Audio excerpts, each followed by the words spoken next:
You see a terrifying ice bear with a strange compartment in its belly. The door is covered in frost and the bear's eyes are glowing red. The bear looks oddly realistic. Is it taxidermy?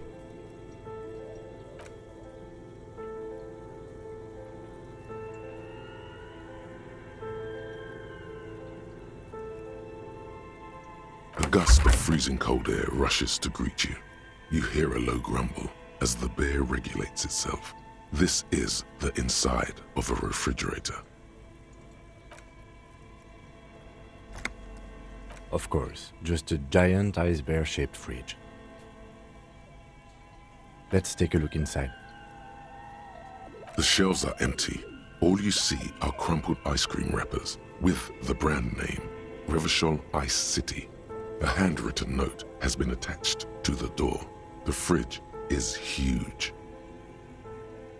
You pocket the note and the little fridge magnets keeping it on the door. A friendly cartoon bear smiles back at you from a glossy cellophane wrapper. It looks nothing like the fridge.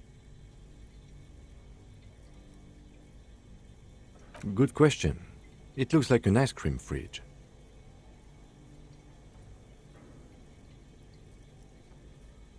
I know.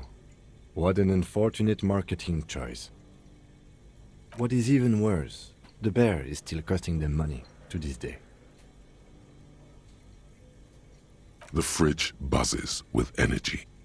The electricity bill on this thing must be catastrophic.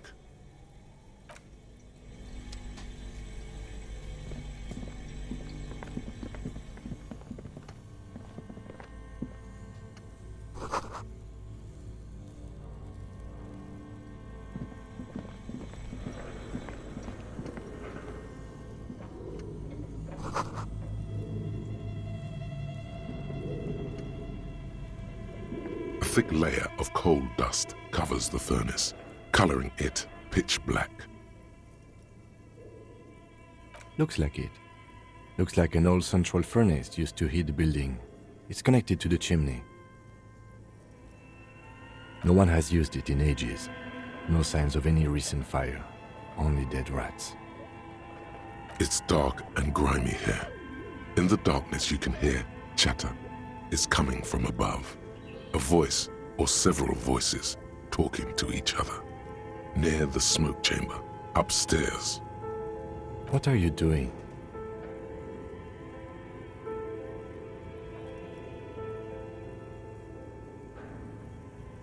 Wait, really? You should investigate, see if someone's upstairs. A lush layer of coal now covers your skin, sinking into the wrinkles. Your hands look ancient. Maybe you could paint something with this coal.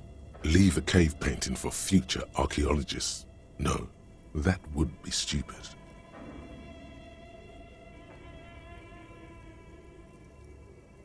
A hollow ring echoes through the furnace. Your toe hurts.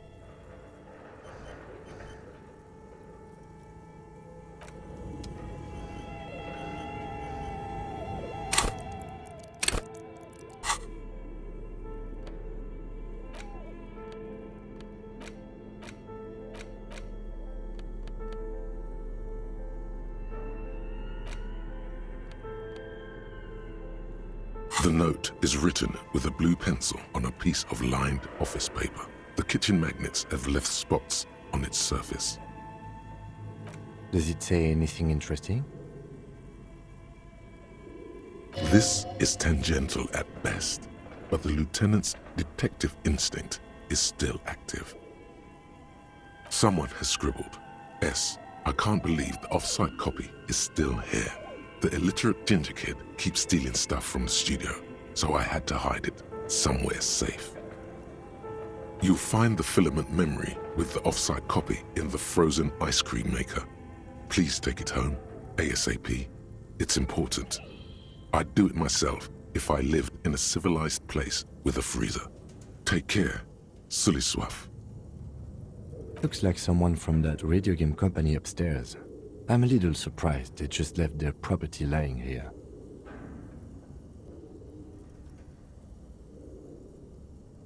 That's a plausible hypothesis. It belongs inside a radio computer, storing its memory. It's like a tape. You listen to disco tapes, right?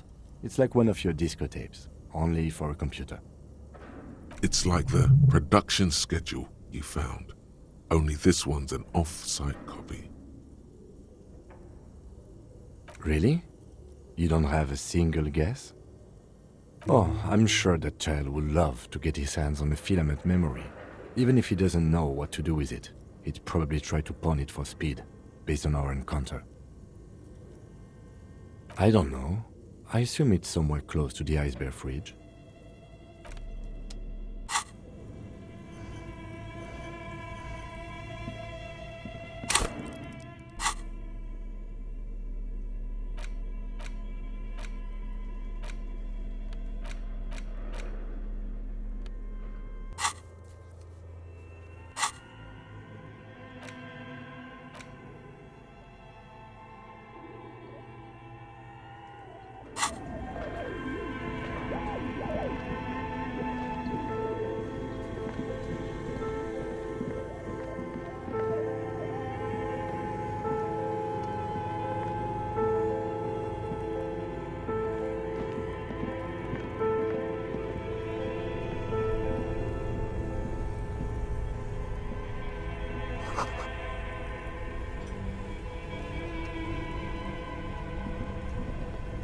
This orange machine is buzzing like an old submarine.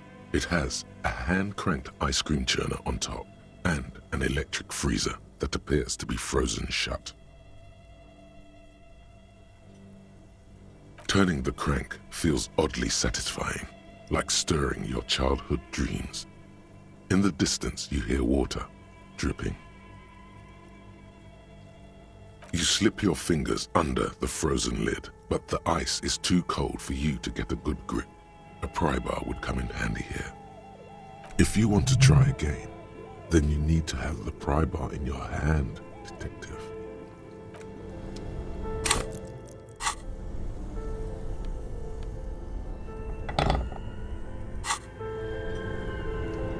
This orange machine is buzzing like an old submarine. It has a hand-cranked ice cream churner on top and an electric freezer that appears to be frozen shut. The ice squeaks beneath the pry bar.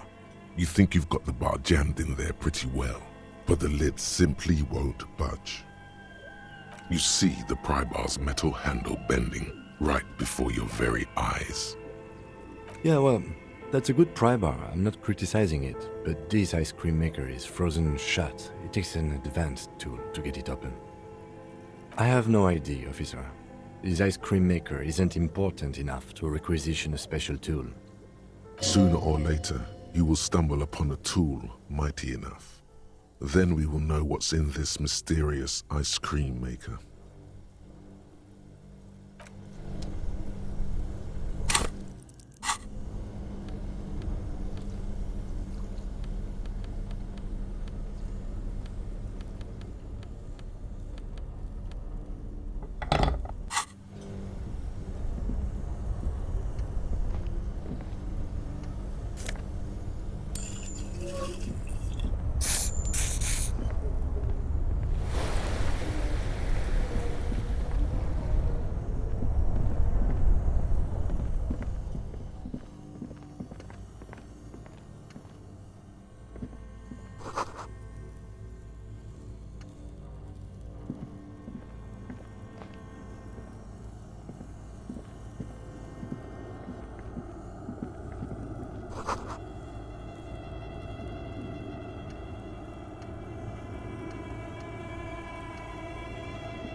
A few bricks have fallen off, revealing a compartment behind the wall.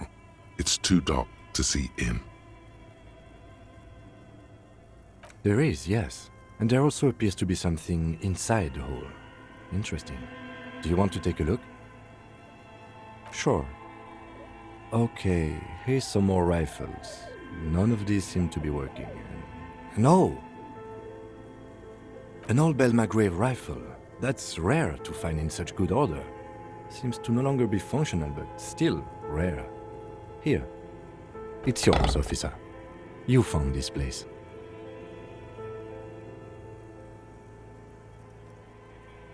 Seems like an old bunker from the revolutionary period. Look at all those rifles.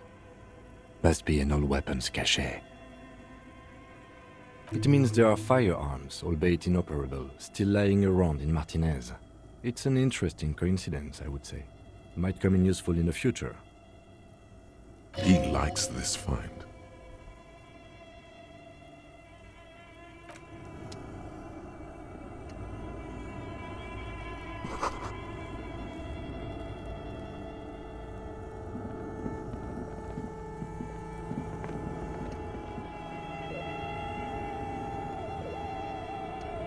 A few bricks have fallen off.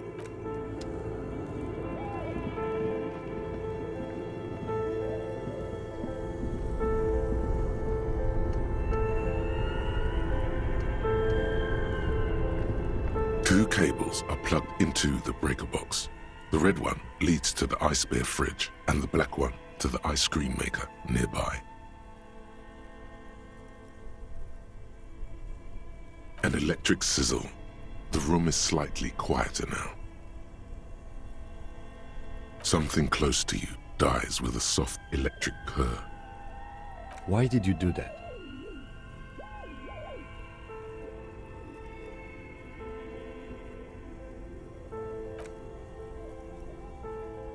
Somewhere, a machine hums along with the current, happy and contented.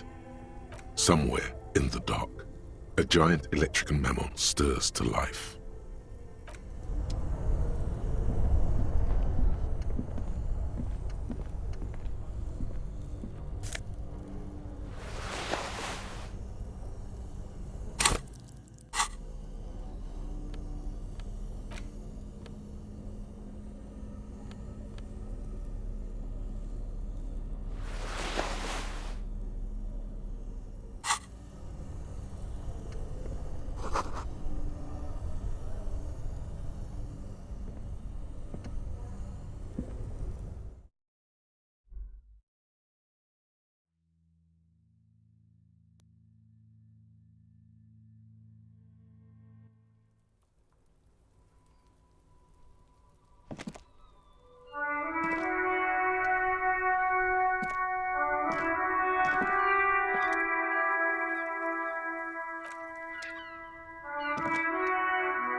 A thick layer of coal dust covers the furnace, coloring it pitch black.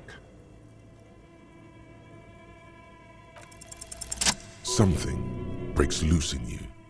A mighty bellow echoes throughout the chimney's depths. The chatter of tiny voices above suddenly cease. Then,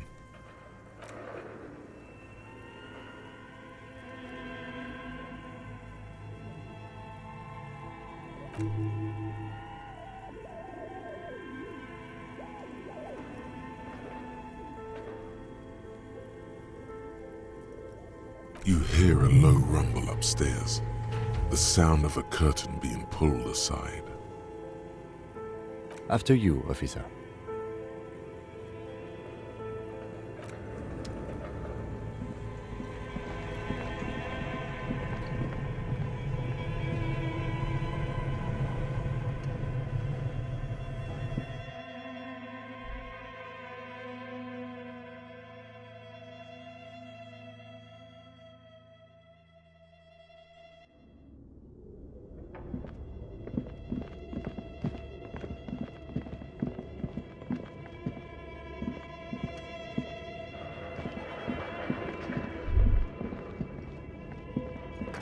Looks like someone tried to reconceptualize their business here.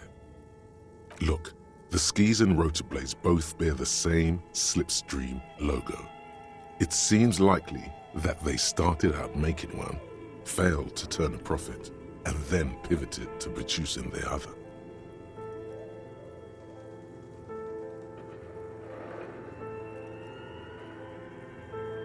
Not quite. You do know that there's something unusual about this company's business model.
Hello, I'm Nia.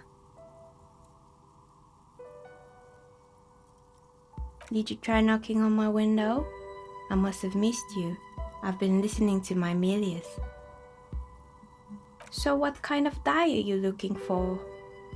She's got a direct view to the backyard. You should interrogate her about the lynching. Yes, Amelia is like a call-in station. You need a two-way radio to access one. That's why I have these. Mostly, they just teach you to swear in different languages. But some of the stations can be quite interesting. I was so absorbed, I must have missed you knocking.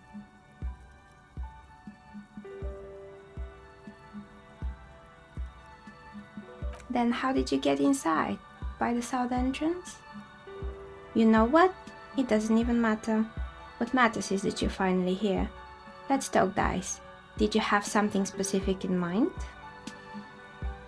I'm a novelty dice maker. Tell me the name of your role-playing system and I'll make the die you need. That's why you're here, yes? Role-playing games? You know the one made by Fortress Accident. Does that count?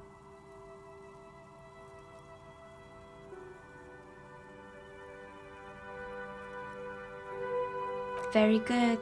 My rate is 10 real per set, unless you want something really unusual. Take a look around and see if there's any particular stone you want to use. It almost looks as if the stones and dice are a natural part of the room, growing out of the shells like stalagmites. This person means you, or no one else, absolutely no harm. She will answer freely and honestly. No falsehoods are present. She's a novelty dice maker and doesn't have anything to hide. Ask what you need. How did I become one? It was a business decision. I was a regular jeweler at first, but that's an unfocused field with too much competition. Some of my friends were role players. They asked me to make some polyhedral dice out of cobalt. That was my first order. I grew it from there. Not especially. I like working with rare materials and a steady pay. And role players as customers? They're nice people. Some of those nice people have big bucks to spend on novelty items.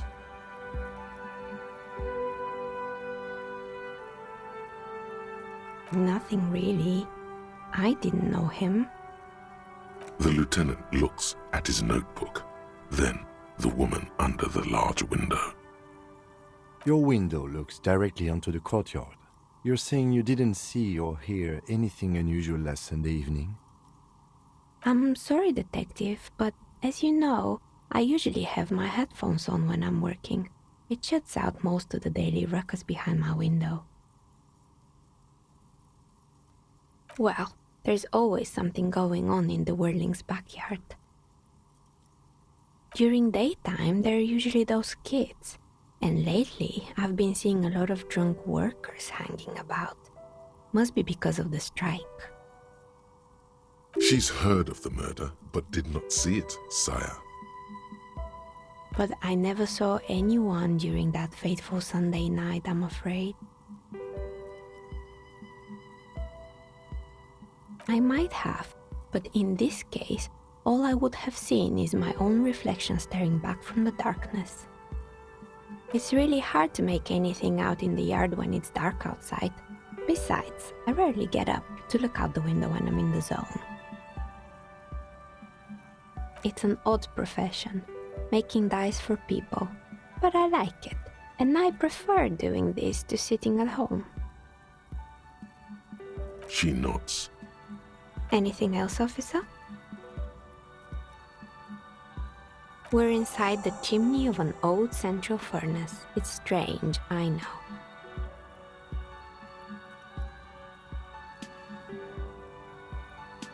But when I arrived here, all the other rooms were taken, so I had to build myself a makeshift home.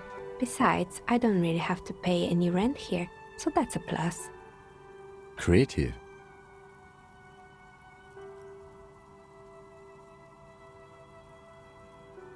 I've heard the stories, but I don't think those stories are true.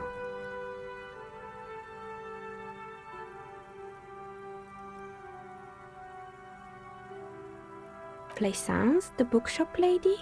I've heard that her business is doing rather well. Have the energies spared her somehow?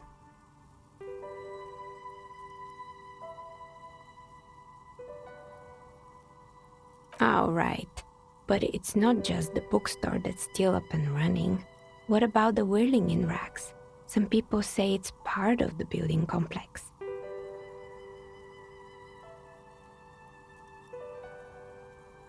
You could say so. Both houses were built at the same time and under the east of the Commerce Central project.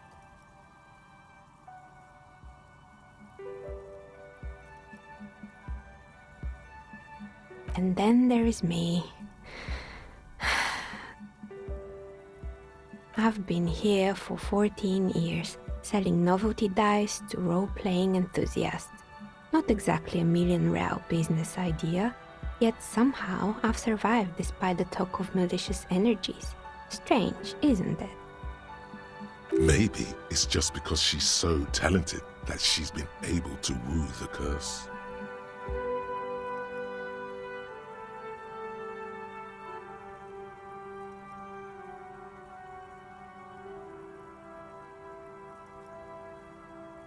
I was just about to ask, what do you think? Do you think the curse is real?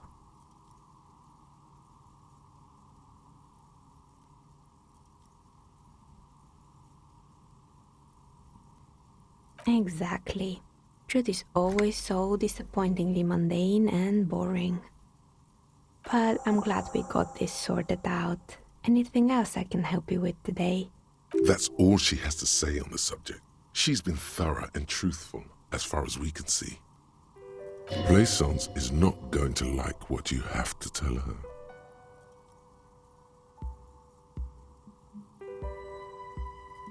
More or less. Are you interested in anyone specific? Yes, I think it was called Androgynous Orlando or something similar. They weren't a big hit around here. Turns out that working class men don't like genderless haircuts. They're scared of that word. A bit of experimenting every now and then isn't bad.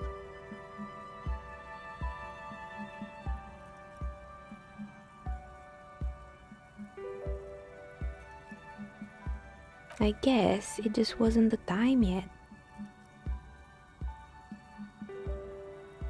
It wasn't merely a gym, it was Artemiteps Boxing Club, a community project created to steer at-risk youth away from drugs and crime.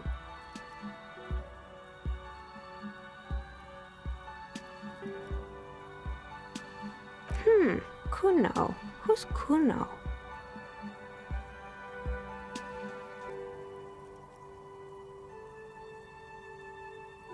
Oh yes, you mean the kid with the sailor's mouth.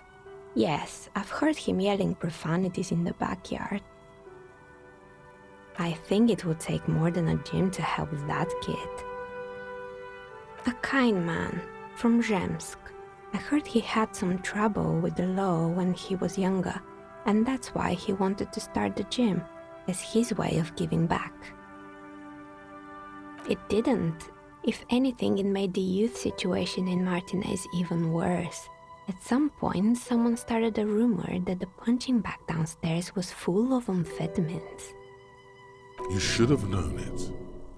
Eventually, the coalition took away the funding and the club went bankrupt. This was a few years ago. It's gotten much more peaceful around the plaza ever since. Oh, this one's a mess. There used to be a company that promised to repair windows 24 hours a day. What could go wrong with this one, right? Turns out, the business was actually set up as a front for an illicit group that was producing snuff milias. Who would have guessed? What's the snuff milieu? And they never cleaned up the debris either. Now it's just littering the hallway and I have no idea how to get rid of it on my own. It's a Sub Rosa radio station that broadcasts real murders with real victims. Some people pay good money to get off on it. Nothing changes in her tone as she says that, as if it's just another piece of information to lay out for the world. What does she mean to get off on it? Don't worry, the ICP has a separate division that deals exclusively with unlicensed sub-roses. This isn't our problem. Good luck with that. It's not easy catching those perpetrators. You mean Mr. Fabron, the taxidermist? No, he mostly just did drugs. But what drugs exactly? He got high on some weird taxidermy chemicals. I wouldn't recommend it to anyone. Eventually, they caused him to lose control of his bladder. The smell was awful. Even you can probably do better than that. There used to be a fashion atelier here, but I have forgotten the head designer's name. They were doing well for a couple of years, until the insect rights activists came.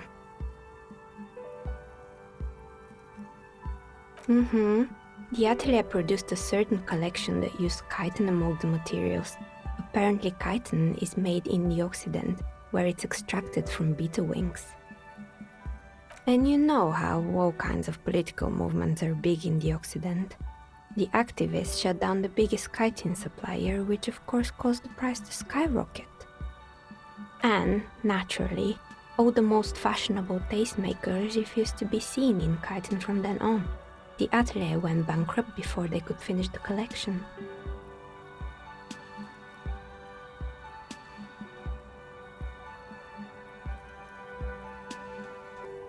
At least it had some spark to it. Most young designers just combine lace with leather and call it original.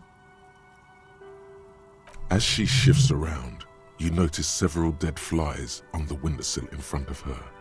Legs up. They're not moving. Anything else?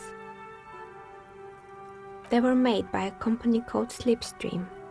After they pivoted from making rotor blades to skis, their chief executive took off on a vacation with all their money. Honestly, I think it's quite funny. I think he's still sending out holiday transmissions from Tulula or Tiumotiri or Hashtkor or wherever he is.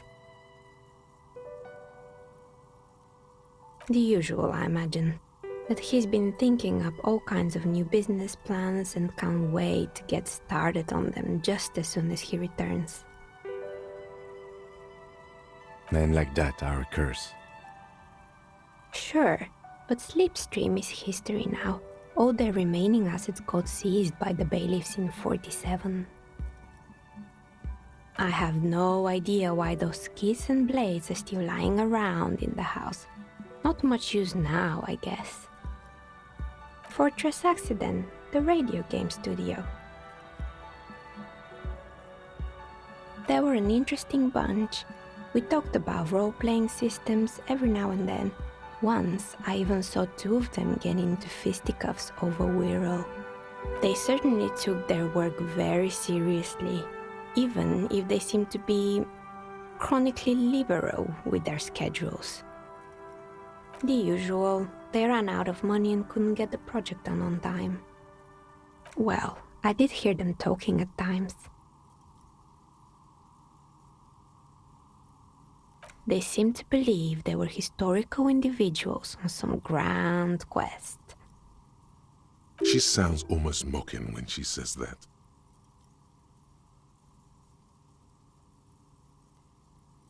That's what I thought, because when the money started to run out, they just began to complain a lot about capitalism. You know, how the markets are rigged to keep up new businesses and so on. In the end, they just didn't get it done. They didn't have enough willpower to produce something truly historic, and to show up to work on time. Showing up to work on time is hard. No, scratch that. Showing up to work at all is difficult, especially if you've been drinking.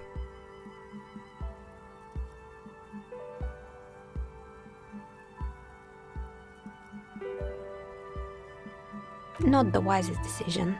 You would have lost all your savings. The result is 1 on a 20-sided die. Anything else? Oh boy, the fabled Revachol ICT. You're in for a treat here. The place was owned by two guys who had some rather innovative ideas about marketing. The bear was one of them. Now ask me about their other ideas. Indeed, what were the other ideas?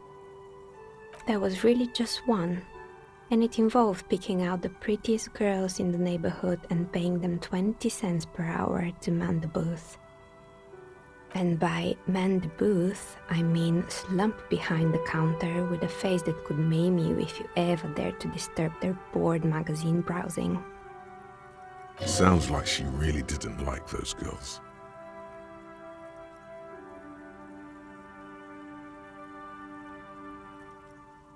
Oh, but they did. They did show up to work, and not alone. There were also acne-ridden girlfriends and gorilla-like boyfriends loitering near the ice cream stand.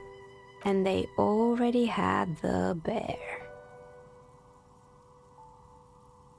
The bear. Of course not. The bear was terrifying. No one wants ice cream guarded by a hostile apex predator. To make matters worse, the fridge didn't work too well either, and half the ice cream came out malformed and partially melted. Eventually, Revachol ICT lost the price war to its rival, Glace 5000. Glace 5000 sold caramel sundaes for only 5 cents a piece, out of regular fridges.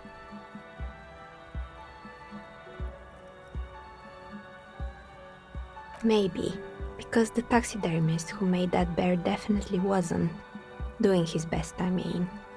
He said that the bear was his vision beast. He said he met his vision beast while high on desiccants. Called it Megatherion. Sounds cool. Megatherion, a mega wild beast. It's an imaginary beast that guides you through life by telling you to do more drugs, mostly. A wise and noble beast, guiding you toward the land where the streets are paved with drugs. Very good. You shouldn't do them. You're a police officer after all. Anyway, now you know the story of the fallen ice cream empire.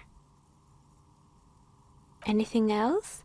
Another failed business, perhaps? I've been here for a long time. Oh, right. I hope you didn't try to ring me. I think none of those doorbells work, including mine. I'm still in the middle of connecting the wires. Sorry about the confusion. The doorbell with the empty name card must belong to her then. That's right. I haven't even written my name there. As I said, it's quite useless right now. It doesn't work yet. That's right. I haven't even written... Sure, I'm listening. I'm pretty sure it still doesn't work, but sure. What do you... Sure, I'm listening. Good. I hope it clarified things a bit. What else?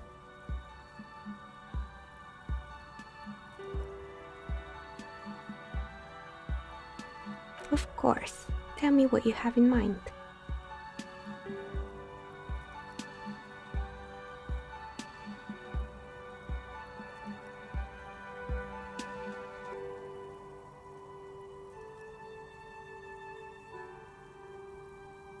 A star that fell from the firmament? Those cost more than 7 real. Are you sure?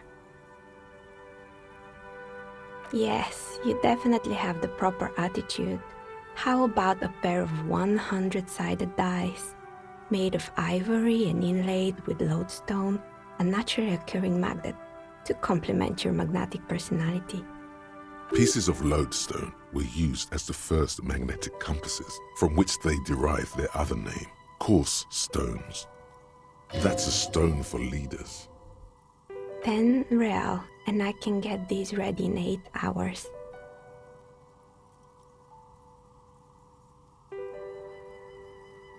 Great. See you in 8 hours then. Was there anything else?